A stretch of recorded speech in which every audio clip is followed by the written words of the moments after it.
انہوں نے اس کو جواز بنایا. انہوں نے کہا کہ جناب آپ باہر جائیں گے, آپ ڈس آنیسٹی کریں گے, آپ دہشت گردی کریں گے. اب اس میں دو چیزیں اور انہوں نے انکلوڈ کی ہیں, ایک ہے منشیات کا کاروبار اور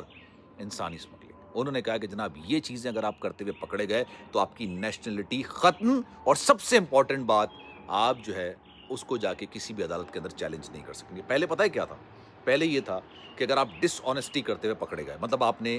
ڈیول نیشنلٹی رکھی ہوئی ہے, برطانیہ کی سٹیزن شپ حاصل کی ہے, لیکن کوئی جھوٹ بول کے کیا, جیسے اکثر لوگ سیاسی پناہ کی درخواست دے دیتے ہیں, ان کو خطرہ ہوتا بھی نہیں ہے لیکن وہ سیاسی پناہ کی درخواست دے دیتے ہیں, وہاں سے ان کو سٹیزن شپ مل جاتی ہے. اب انہوں نے کہا کہ بھائی ہمیں اگر پتہ چلا,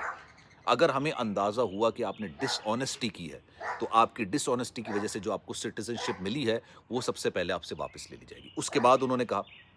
اگر آپ برطانیہ کے لیے خطرہ تصور کیے جاتے ہیں, برطانیہ کے کسی بھی شہری کے لیے بائی بانڈ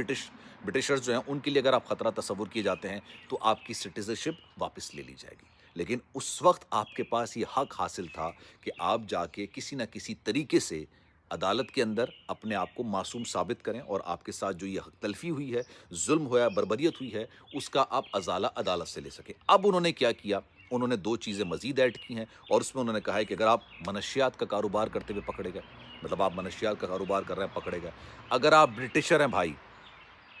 ختم آپ کی برٹش نیشنلٹی, ختم. اور آپ کو سب سے بڑی بات, آپ کو اپیل کا حق حاصل نہیں.